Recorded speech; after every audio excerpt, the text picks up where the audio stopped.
Welcome, everybody who's watching our stream and listening to the podcast. This is Hooligan Radio joining you. I am Zach, and I'm joined by my lovely co-hosts Isaiah and Josh. How you both doing today? Excellent. I got a matcha over the break, and I'm going to be zooming this episode. Hell yeah. What is a Pumped. matcha?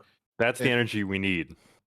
Matcha is basically they take green tea leaves and they grind them into a powder, and it is like the caffeine of like 2 cups of coffee almost. Yeah, it's like double. Okay. But it digests slower than coffee, so it's like more prolonged energy. But I'm up. I'm ready. You're zooming. They are building a Starbucks across the street from Sheetz in North Ridgeville, by the way. Oh, really? Ooh. Wow, they really We're come way with off a Starbucks. topic. And we're talking about We'll matcha. circle it back. But thank you for everyone who's been joining us here today. If you've been watching the stream, this is our 3rd episode. If not, thank you all for joining us here in the podcast realm. We have a lot to dive on in and essentially just present to you guys today. We're going to start with me going over a principal and how he got fired. Josh is going to intrigue us with this top 3 on the best inventions during our lifetime. And then Josh again, Isaiah is going to bless us with a main topic on Elden Ring and give us an update on that. So I guess without further ado, unless you guys have anything else to say, do you guys want to jump on in? I am pumped and ready to go. Nice. Let's go. So this one I thought to bring to you guys. We always like to have a sort of wacky one or wacky article on here. But this one actually is a little bit more of a debating point on here than what we're normally used to. So this article, assistant principals fired over reading a children's book to children.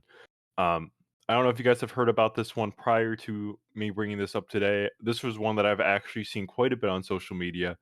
Sort of some debates on everything going on with it. Essentially, just a quick synopsis of what is going on in this article is that one assistant principal was fired for reading the children's book. Was it Everybody Poops or Everybody Farts? It's I Need a New Butt. I Need a New Butt. Close. I thought it was going to be Go the fuck to sleep. See, that's reasonable. But he read I Need a New Butt to the children. And because of this, outrage began, and he was later fired for this. So what's everyone's first take on that? Sort of just... My first take is, which one of the children snitched, bro? Where the snitch at? Man, I don't think it was just a little the kid. principal read us a butt book. Told me I need one. No.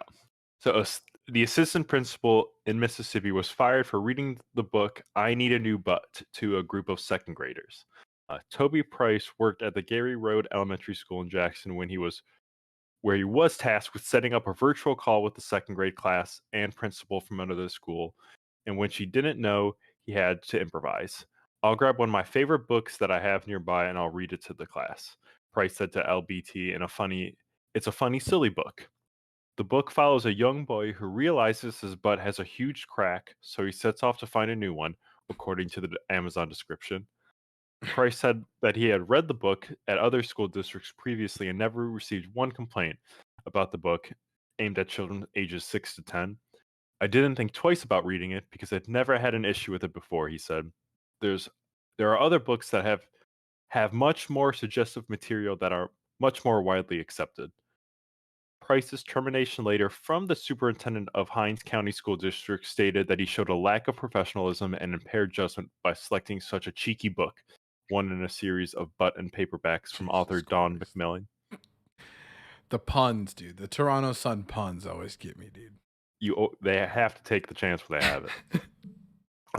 I just think that, that was a pretty harsh reaction, he told the news outlet. I've been in education for 20 years. I've never had a disciplinary action taken against me in my file. And this is way too late for something like this. Price is hoping that the decision is overturned and he gets his job back so he can teach others the funny book as needed in education. So, can we just say real quick? First of all, I have an issue with this article. It says it follows a young boy who realizes his butt is a huge crack, so he sets off to find a new one. According to the description on Amazon, are you telling me that Danette Wilford, the journalist who made this article, couldn't take the time to just read the children's book? It couldn't. I don't think it's a Absolutely novel. I don't think it's a novel. You could. This is the You problem had to with buy it. journalism. This is the You problem with can't get journalism that free today. online. They want to be the first to the story, not the best story. You could have taken the half hour, read the children's book. Instead, we have to rely on the description of Amazon. It can't be more than even shorter. Yeah. Yeah, it's gotta I be. hope. Listen, dude. I can't imagine. I'd be like, yo, it's 2-day shipping, bro. There's no way. We got to get this story out now. Yeah, First I one can't on get the it top. on I can't get it on my Kindle, bro. They have to send it to me paper. Just ship it. Ship the story. And also, I just think, look, I mean, we don't got to get too serious about this. It's a funny story, but there's just so much going on, like, against teachers right now, like, throughout the country. It's like, I was actually somewhat interested in becoming, like, maybe like a middle school, early to middle school math teacher a few years ago, and I started looking into it, and it just seems like being a teacher is just, there's no positive anymore. Like, there's no benefit, it's all just risk and, a matter of time till something happens and you get fired. And, with all this other crap going on that's more serious than this story, but Right. this is just an Yeah. example of, like, this dude just read. It even says here, it's a book aimed at 6 to 10-year-olds. So what's the issue? But yeah, I mean, it's a silly story, but the guy did lose his job, and I think that's pretty ridiculous. Yeah. Do you guys think he'll get the ruling get overturned and he'll get his job back? I mean, he has the power of the Toronto Sun. Of course he'll get it back. Absolutely. My question is, what is your guys' favorite children's book, and would it be acceptable to be read by a principal, you think? Mine is The Hungry Hungry Caterpillar, bro. Oh, I got mine right here. 1 second. This is a benefit of if you're here on the Twitch stream or on YouTube. I'm going to say while he has to get it, just in case it's it, mine is Go Dogs Go. Go Dogs Go. The classic Dr. Seuss book. I think I remember that one. Y'all guys remember Frindle? Oh shit! No. I love that that's in reach though. That's Yeah, fucking man, awesome. I found this a few weeks ago at Barnes and Noble. I'm like, I have to buy this. I love Frindle. Sounds like all of our recommendations would have been better picks for this this assistant principal. What book are you reading to get fired? What book? Go the fuck to sleep, bro. Go the fuck to sleep. I already said it. What book am I reading to get fired? That's a good question. Anarchist Cookbook. The Anarchist Cookbook. Communist Manifesto. Damn. Okay. I like agree it. with all of those. Love it. Nice. All we know is we shouldn't be reading to the kids, but this man should still have a job reading to kids. Probably. Let's move on. Josh, would you like to take us to the top 3 universe? Okay, so I've actually changed my top 3 last second. It's going to be top course it 3 is. chapters from Frindle. I think I'm going to have an advantage on this one because I have it in front of me. Right there, dude. Yeah. I'm going to go. My first pick is going to be my top 3 is Inventions of Our Lifetime. I think this would be an interesting one. Obviously, we were born in slightly different years, but I think the cutoff can be, mid to late 90s to now. Anything that's been invented, it could be something really simple and specific, or it could be a broad generalization type thing. Whatever was invented, or even maybe if it was invented a little bit earlier than that, but it became really popularized and mainstream, that's fine as well. We're trying to have fun here. So what inventions that we've experienced in our lifetime have been your guys' favorite so far? The order is going to be Zach, then myself, and then Isaiah. Snake draft as always. So Zach, go ahead and start it off. So for myself, this was a hard topic for me. I don't know if it was a hard topic for you guys as much. I need to unveil something before Zach gets started, before you guys talk. I do not prepare for any top 3. I do them all on the spot right off. There is no variation. Even your own? Yeah. Even your own? How do you get the idea? I have an awful habit of preparing for others, but not my own till the day of. And I'm just like, all right, I need a So when topic. you guys are like, man, this one's a difficult one, even my own, I write it down, forget what I put down, open up the doc the day of and go, oh, shit. Yeah.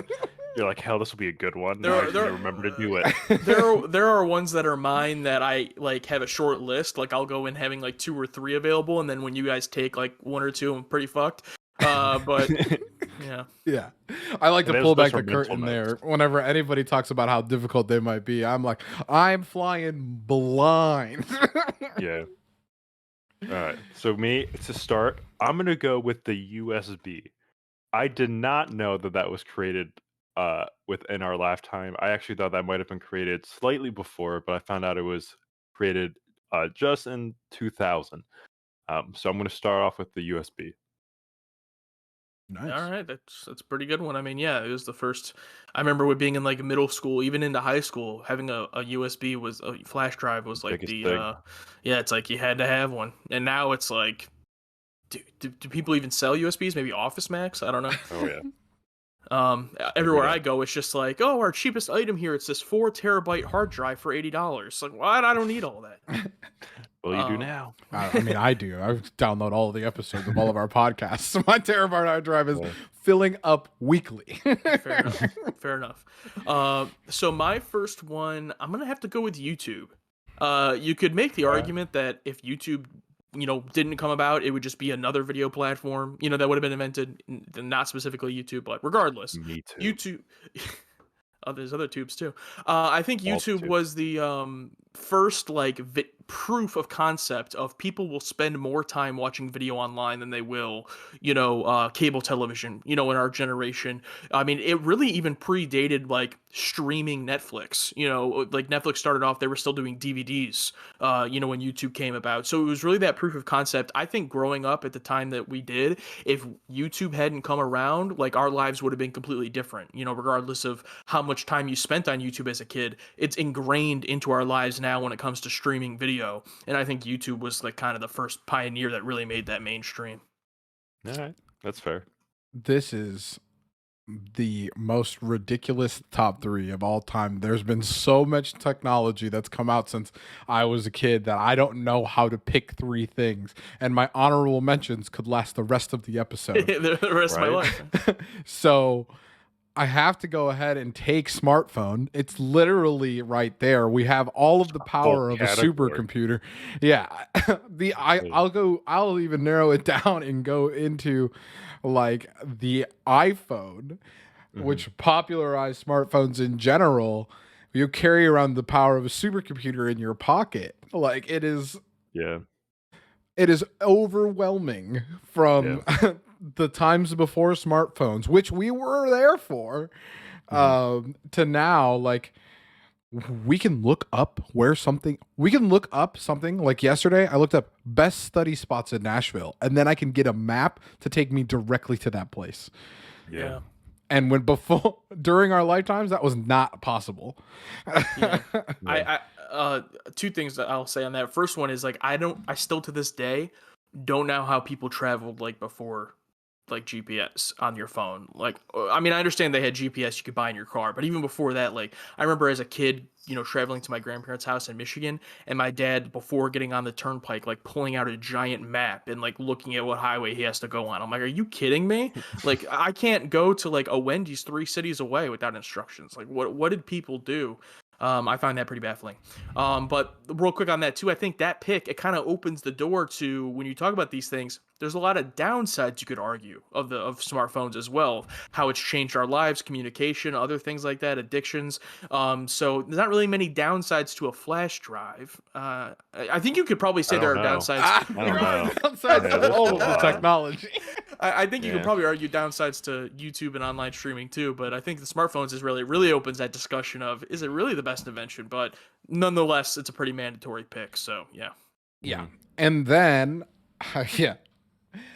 My second pick is probably the most powerful thing that has ever been discovered in the whole history of humanity, and that is search engines. Search engines were invented in our lifetime. It looks like the first popular search engine was in 1994, which would mean I was alive for 1 year, and search engines currently drive almost all commerce at this point in time. There are argues that there is a downside to that, but I think that the pros for a search engine definitely are there. Yeah. Considering that I'm a software developer and using a search engine is 80% of my job. So I have to go with search engine. That's I mean, yeah. I mean, Yeah. I remember a time before search engines and my dad telling me to look into encyclopedia when I wanted to know something. And now that is a thing of the past because I Dude, have there's the most extensive encyclopedia ever created at my imagine fingertips. being a door-to-door encyclopedia salesman and you're watching the growth of the internet In happen before your eyes. 1995. Yeah. Right. And being like, I You're don't have just a like, job. Like yeah, like if in this 10 family years. knows that they like have a computer, they don't need these $300 worth of books. Yeah. Yeah. That's a good one. I'm gonna go for my second pick. I'm gonna go the invention of high definition video, whether that's high definition television or wherever you watch video. I think a lot of things like with television and things like that progress over time. You kind of feel like, oh well, it's this like small progression that you don't really notice all at once, and then you look back 20 years and you go, oh my god, that was so much worse. But I'm like, I'm watching these certain television shows that, maybe started in the early 2000s, late 90s, and went until, even to today. And there's a very noticeable switch to when high definition television became a thing, and things started airing in the, what is it, 12:9 aspect ratio instead of the Mhm. 4:3. I mean, you'll be watching one season of a TV show from 2005 and it looks like absolute shit, and then you go to the next season and it's high definition. Like that all happened at once. I don't know exactly when that happened, if it was like 2005, 6, but I can't even remember TV looking that bad. Like, can you imagine going to a store, buying a movie that you saw in the theater, and then coming home and watching it in 480p? That sounds awful to me, but we all did that, Yeah. and we never will have to do that again. So I'm gonna go with high Hopefully not. definition television and video for sure. So I got two. All right. I'm gonna finish strong. I can't believe that one of these stayed on here. So we're gonna start with 3D printing because I think that covers the most scope, especially for what we look into the future with what it might be able to accomplish. Uh, Medical standpoint, technology standpoint, industrial standpoint, um, it's endless with 3D printing.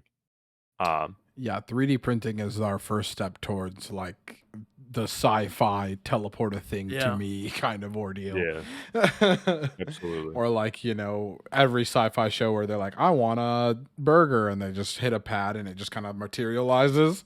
That's what Yeah. I picture I when got I a see burger. 3D printing. Yeah. Yeah. And number 3, we're gonna go with the Doritos Locos Taco Fuck you. from Taco Bell.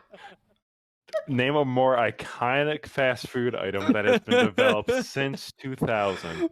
Gotta give that to you. That's amazing. Imagine living in a timeline where that was just a temporary like promotional item and it went away after like 6 months. That would have been a hellscape. Oh yeah, absolutely. So I think, kind of in the same vein as that one, for my last one, I'm just gonna go with all medical advances. No, I'm just kidding. That's not my last pick. What? He's shelling for Um, Big Pharma, bro. I'm just gonna assume that all medical advances have been Bad proved. for No, for my last one, I'm gonna have to go with the capability to stream music, because I think about a time when I had to purchase music and able to listen to the whole thing, and that sounds just absolutely awful. I like have over 1,000 songs downloaded to my phone, and I pay one fee a month, and I listen to all of them. I know this sounds like a pretty trivial invention, but that's kind of the point of the list. So I'm gonna go with streaming music subscription plans, because it's actually crazy to think, when did Apple Music come out? Like 2015, 16? Like it's Something like not that. it's not that old. I mean, I wouldn't even consider like free Spotify to be what I'm talking about. Like I'm talking about straight up listen to whatever song you want, at any time, without any ads. And that's a relatively new thing, and I think it's a really great invention. That leaves me. Zach taking Doritos Locos Taco got me Yeah. feeling Gotcha, some man. type of way, dude. And I think that, one of the worst but best invention. I've got a lot of two double-edged swords in my group, and I think that this last one is the sharpest of the double-edged swords. I got to go with the popular Tall Boy energy drink. Man, I thought you were just gonna say Four Loco. I was gonna be like, man. I couldn't remember if Four Loco was invented in our timeline or it was Oh just man, it nerfed. absolutely was. There's no way that could have been made before. Yeah. I can't, like, I feel like the world runs on energy drinks. Like, Yeah. I don't personally drink them, but I can tell you almost every single time I'm in a gas station, somebody is buying an energy drink that has to go off and do a job that is probably crucial that our infrastructure stays alive. So, like, America might run on Dunkin', but the infrastructure of America runs on energy drinks. Pure energy fuel, yeah. Yep. I just watched construction workers 6 at a time coming out with 2 monsters in hand. Like, Man, yeah. that It's building is Nos getting near built me. Nos today. is the popular one. I didn't know they made I Nos still. Yeah, I drink energy drinks every day, but I'm still a firm believer that energy drinks are going to be the cigarettes of our generation. 100%. And in 20 years, the FDA is going to be like, hey, a lot of people are dying of like fuck? brain cancer. Probably shouldn't drink these. And then we're going to be like, oh, I'm going to drink them anyway. Yeah. I'm I like already the here. taurine, bro. Any Honorable honorable mentions. Reddit. There's a lot. Fireball whiskey. Ooh. Memes. Memes, yes. Memes were invented in our lifetime. That is a weird thing to think. Is that a good thing?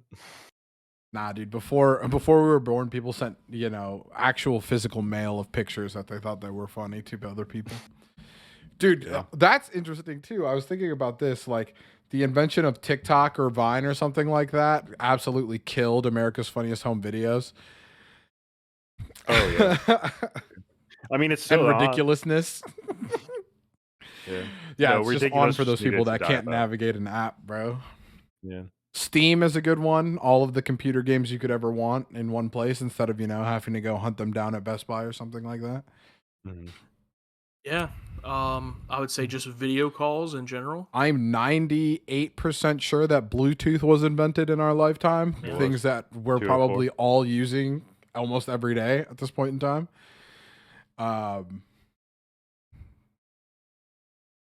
Yeah, there's so many We did things. it. We named them all. We named them. Yeah, That's That's it. all of them. Jeans that fit well. I think that That's was a good invented one. in our lifetime. Ring Yeah. doorbells, dude. Those are Oh, that's a really good one. That's a good That's the biggest Shark Tank miss of all time. DoorDash was invented in our lifetime. bro. Scrub Daddy. Now I'm just gonna Ooh. start naming Shark Tank things. Shark wheels, bro. The wheels that are wavy. Shark Week. Shark Week.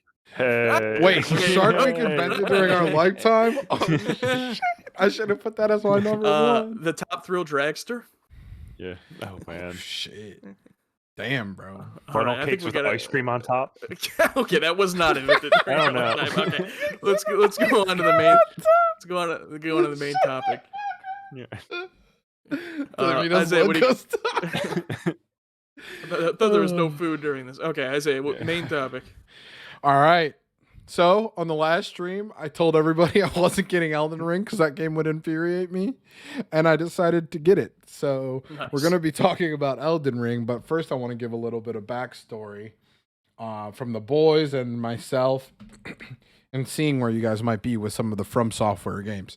Have you guys played Dark Souls or Bloodborne or Sekiro before, or any of the games from the From Software studios?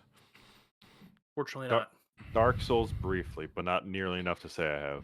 Yeah, I'm in the same boat. I never played any of those From Software games.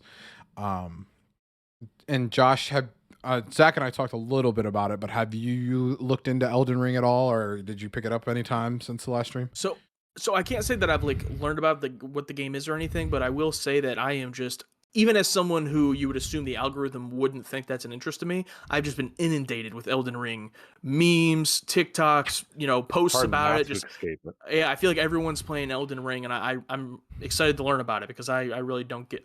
Not that I don't get the hype, I just don't understand it because I'm ignorant. Yeah, Ignorant. it is.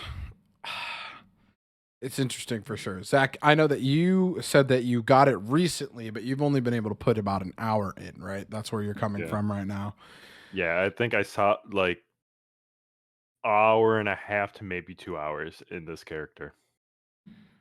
So give me 1 second. I'm gonna pull up a terrifying statistic on myself, and then we will continue from there. So I have had Elden Ring since pretty much the week after we streamed, and I have 100 hours Hell yeah. into the game so far. Hell yeah. 100 hours. To put that into comparison, I have 300 hours in Apex Legends in total on Steam. Damn. So, to be clear, I've played a lot of Elden Ring. So, for those of you who don't know, Elden Ring is the latest From Software game. It is an open world From Software game. And if you don't know what From Software is, they make games that are generally more challenging, a little bit more punishing, and combat is a little bit more, I wouldn't say difficult, but less forgiving than some of the other hack and slash kind of games. This is a fantasy game. There are multiple different classes that kind of lead you down certain paths. Like, all of the classes have the same storyline. It's not like in Cyberpunk 2077 where if you pick, Corpo or something like that, you get different story beats. All the story beats are the same, so you all have the same starting place. But basically, it's kind of like what you would understand if you made a D&D kind of video game, right? Where you can pick a starting person and class and kind of get like base stats, and then you level up and you put your stats wherever you necessarily want them to be so that your playstyle can kind of match. It's like the general overview. The plot is interesting, but it's not necessarily a driving point for the game. I don't know a lot of people who are super invested in the plot. There are a few for sure. But mostly it's probably one of the most engaging games I've played in a long time. I say that because it's very easy for games to have like, what I would describe as like mobs in the game that are no threat to you, but they are just in your way to kind of, fight.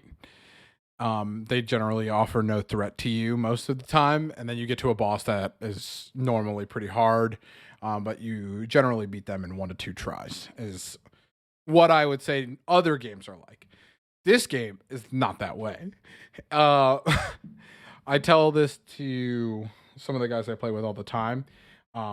You pretty much have to respect every single mob in this game because for a very long time, anything in this game can kill you. If that is a wolf enemy, if that is a dragonfly enemy, if that is a troll, a guard, they're all threats to your life pretty much the whole way. And I think that's what makes it the best, is because like a lot of games, you can, get big groups of mobs and then just fight them all and be like, oh my God, right? From Software kind of is good about keeping you from getting to that God status until you're pretty deep in the game. So, Zach, I'm interested in what class you chose. And then I'll read the classes that are. So I chose the prisoner. Okay, so your class is like a magic melee hybrid type class. Correct. Yeah, mine's that mixture, from my understanding. So there are multiple classes, like I was saying, and the thing that's really cool about the classes is that they're their starting way, but they're not like, oh, okay, if I start as a prisoner, I can't do this or I can't do that. You can spec to do whatever you want, and there's a point in the game where you can actually respec all of your levels if you decide you want to change. That comes later in the game, not to spoil any of it for Zach, because Zach has played. I mean, that's sort of good to at least know as a new player, because you're just like, all right, if I decide later on the road, I don't have to make a new character that I've just put 60 hours into. Yeah. So the names of the classes are Hero, Bandit, Astrologer, Warrior, Prisoner, Confessor, Wretch, Vagabond, prophet, and samurai. Pretty much the only difference is between those classes are their starting stats and their starting equipment. So, for example, Zach's class, the prisoner, starts with a good balance between, I think, strength and intelligence, or no, dexterity and intelligence, which will let you use kind of some faster weapons and some magic as well. So there are all sorts of different classes. Like the confessor is kind of more of your paladin type class, so like traditional paladin.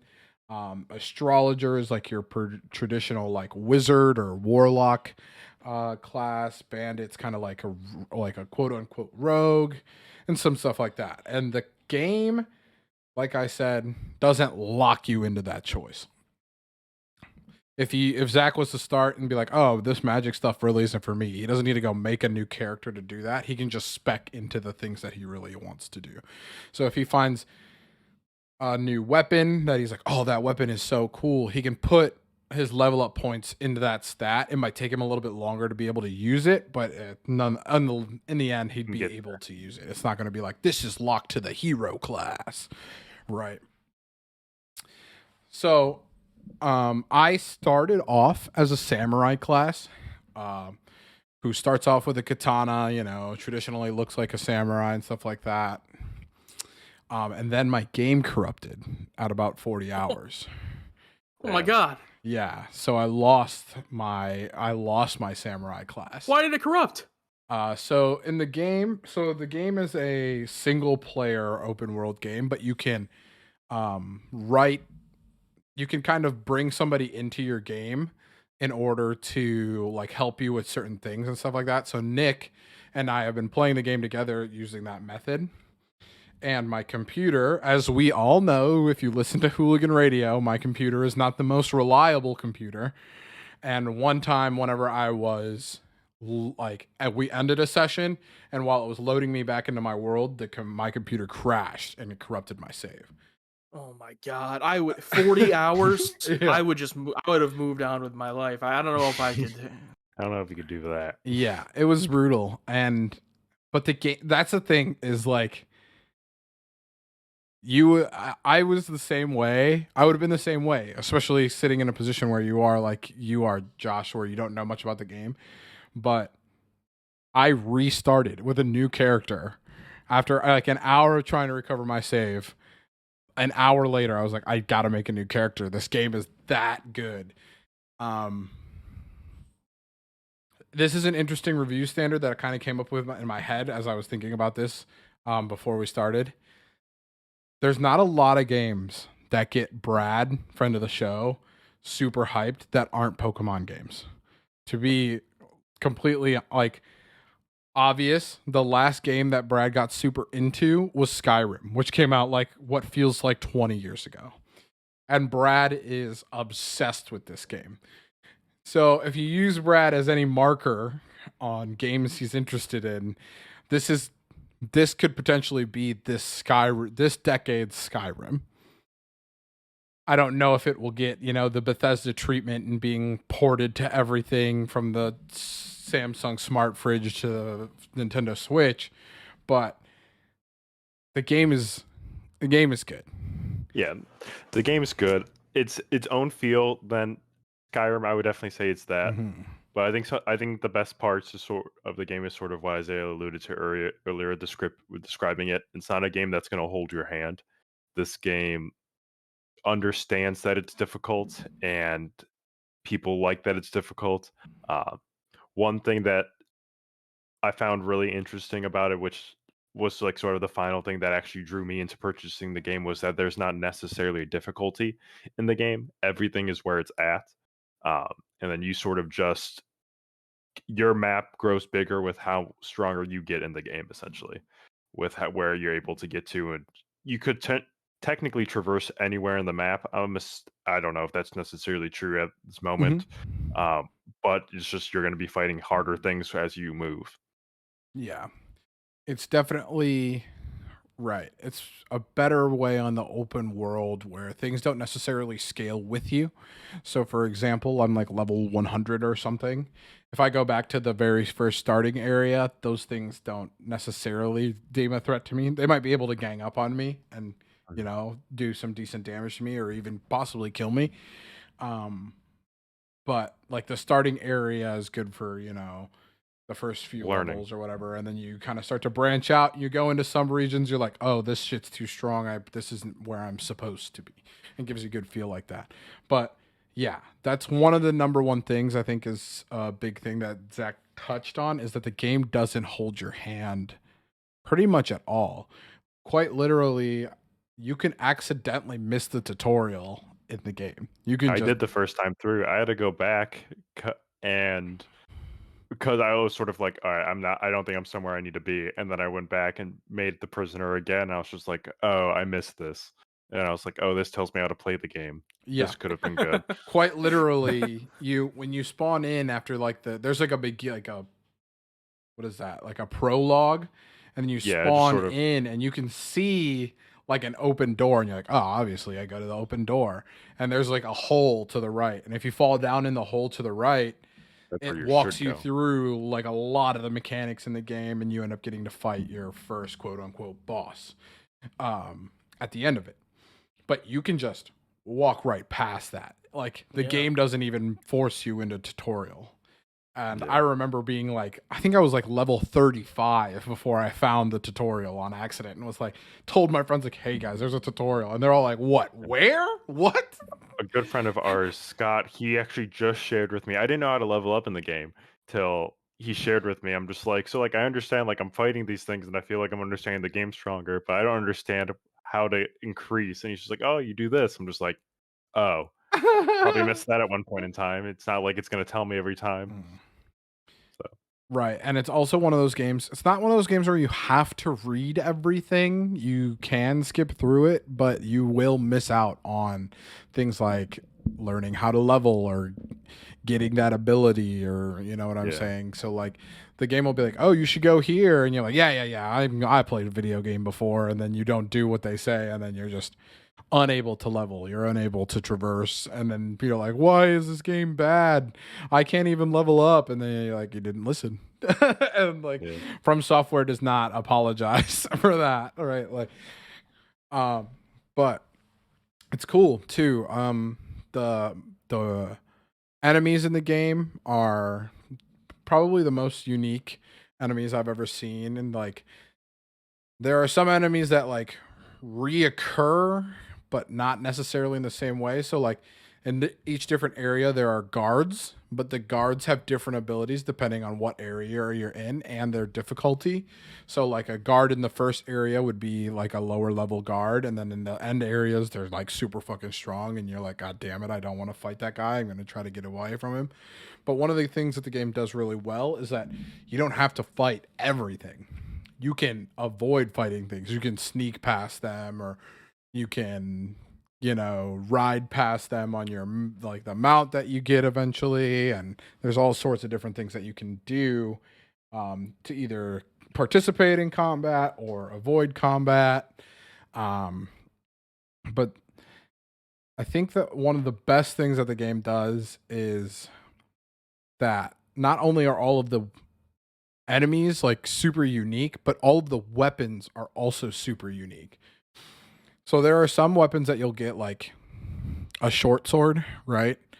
And you're like, oh, okay. And you can end up getting multiple of those because like some of the mobs will drop them. But then you'll get like old unique swords. Like there's a katana that shoots magic on it. So like when you use its ability, and it like extends the strike out like a few feet so that you can do kind of more ranged damage or stuff like that. Or there are huge like they're called colossal swords, and it takes like a long time to swing, but they do more damage. And like all of the weapons are absolutely insane, and it makes the replayability for this game crazy.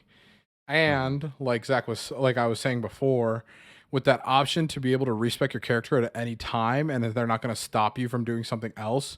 If you get bored with your build, you don't have to start new if you don't want to. You can just go and be like, I'm going to shift my whole build, right? Like imagine if you could just say, hey, I want to respec my D&D character from being a fighter to being a mage. like, and your DM would be like, Yeah. okay, we'll figure out I'd how be you're like, gonna as do a that. as a DM, I'd be like, all right, you do that between sessions, and then let me know. And let me know how that goes, right? Yeah. Yeah. And the game lets you do that, right? So like yesterday, I was like, man, I'm not really having a good time or it wasn't yesterday. It was a few days ago. I was like, I'm not really having a good time as my mage anymore. What can I do? And I went and I respec, and now I'm like a hybrid mage with like a whip is my weapon. And I'm just like whip Interesting. shit and then cast spells. Like, Hell yeah. and so I'm having fun with it again. But if I get bored, I can go and respec and go say I wanted to go full strength and swing around a huge axe or a huge hammer or some shit. The game is like, yeah, go ahead. Or I could start a whole new character and start from the beginning and be like, this is my strength character and stuff like that. So it's That's really cool to know that that's there. yeah, it's and there's stuff to discover like pretty much everywhere you go. It's like I know a lot of open world games struggle with like the populace of things to do in the worlds. Like there's just like large swaths of area that like there's no reason to be there. You just ride through, right? It's like the flyover states. But I don't necessarily run into that with Elden Ring either. But yeah, so those are a lot of the strong points for it. I think one of the weak points, and it's not necessarily a weak point, is if you're one who gives up pretty easily, this game's probably not for you.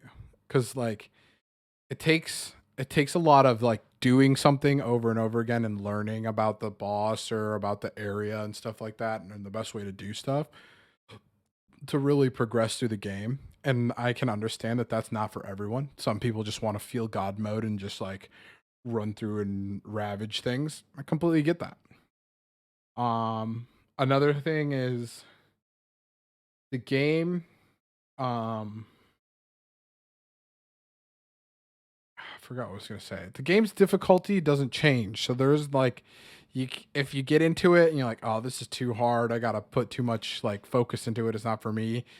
There is no turning it to easy mode. And they aren't going to put that in more than likely. They're actually thinking about putting in a harder difficulty, I think in a coming patch. So that is another thing. And then the other thing is like we were saying before, the game doesn't hold your hand. It's not gonna walk you through a lot of the stuff, and it's easy to miss that stuff. And if you're not somebody who wants to, in particularly Google something, if you're lost and you don't think that's a good part of gaming, then that might not be for you. Because with Nick and I, when we play, like we'll be like, oh, we want to do this, and we'll try to do it a few times without Googling it, and then I'm like, okay, I gotta Google how to actually do this because I have fucking no clue. Right. And it like brings back the old school like walk through kind of feel that a lot of people had with video games whenever we were growing up. But that's like my pros and cons. I know that Josh, you might have some questions, or Zach might have some questions. And I won't spoil any of the game necessarily that I haven't spoiled already. So if you end up asking something that I think will lead us to a spoiler, I'll just answer with you gotta find out. Yeah, I would say I'm not gonna ask any questions about like what happens in the game or anything like that. But overall, what was it specifically about like Elden Ring that you were instantly able to put 100 hours into it? Compared to other games, like what about it made you want to just keep playing? I think the thing that really want to make me keep playing is that like all of the combat in the game is engaging, like all of it.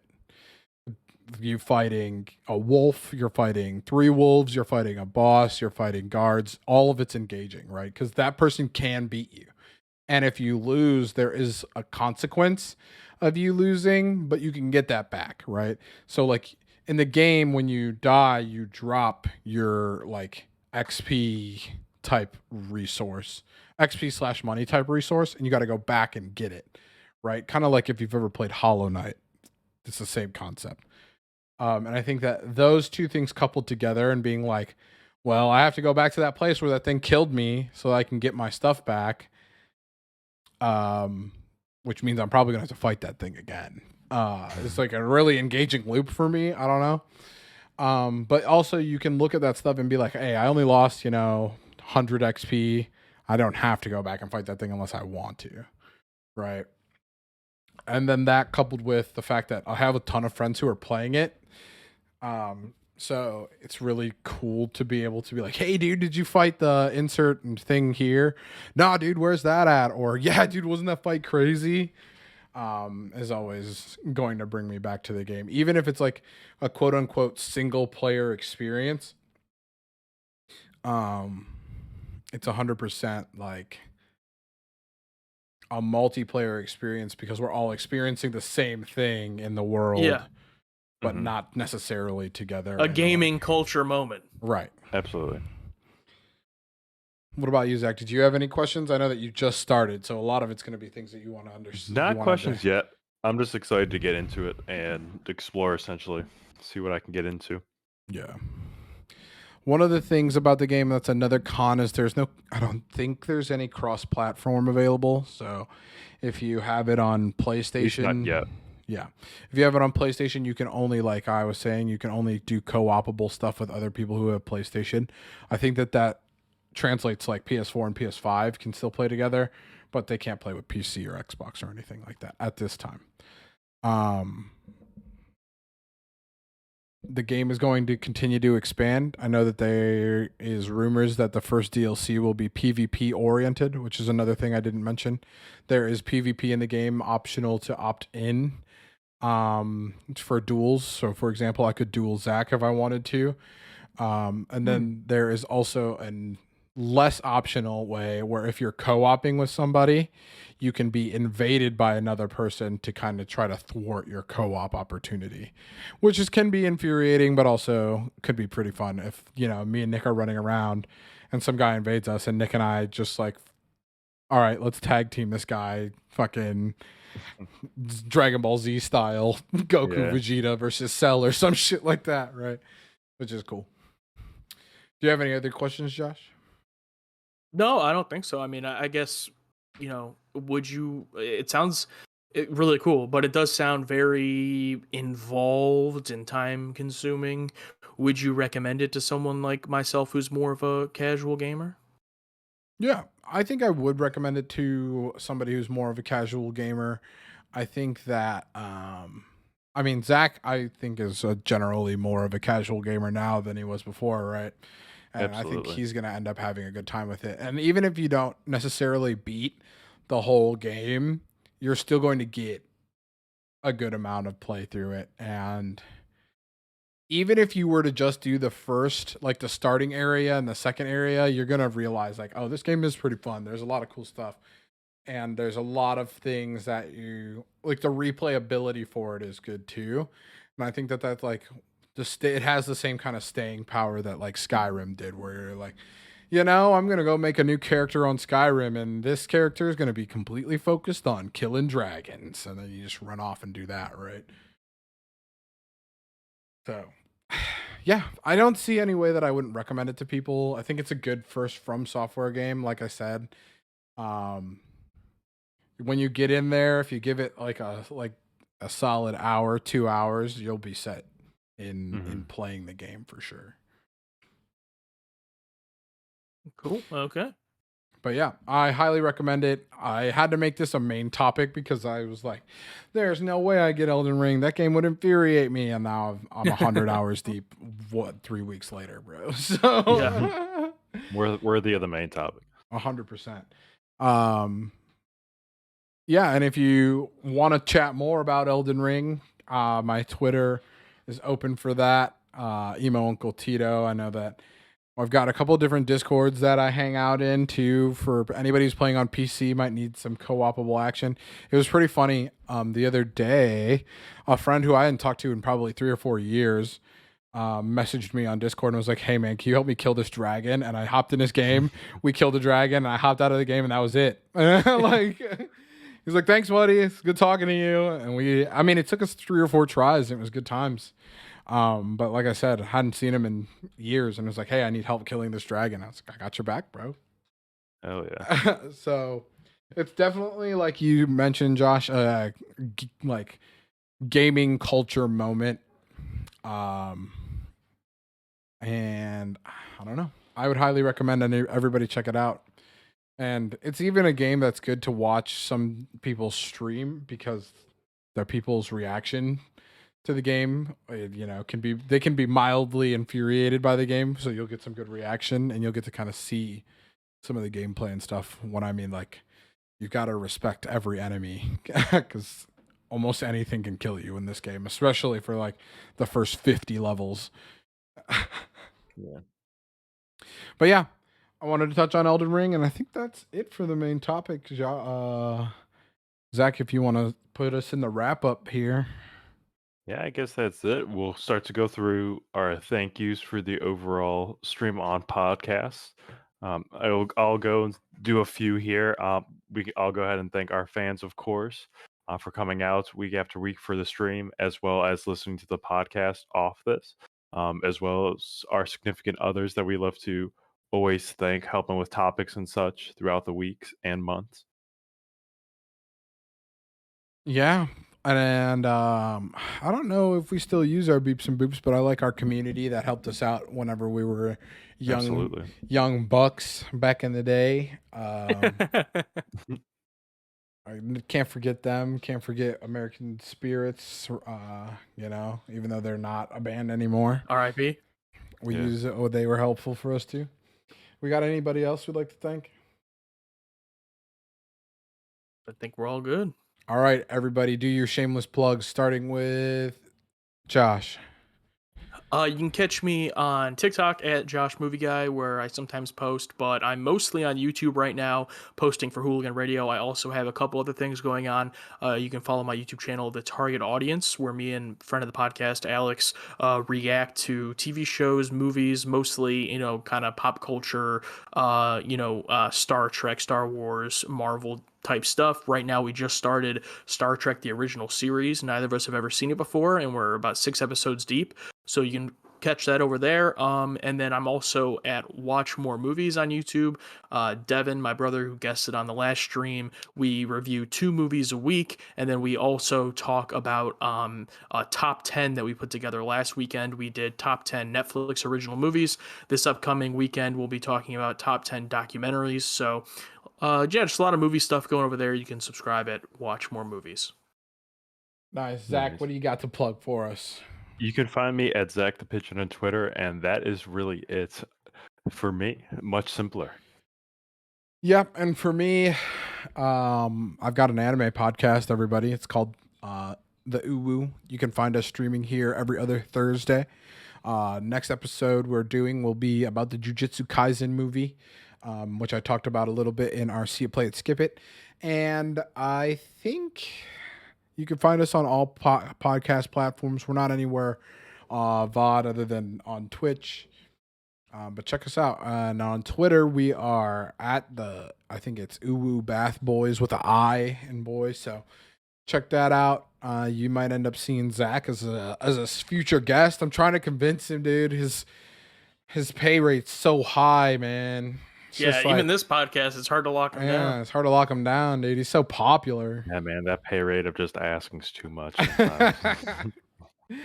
But I think that's it, everybody. Are you ready, Zach? Of course I am. All right. 3. Goodbye. Oh, shit. Jump the gun. I'm sorry. He got us, bro. He got us. I'm going to send the raid over to Low File, Scout from Issues. He used to be in Issues. Now he's just a producer. And bye-bye. Bye-bye.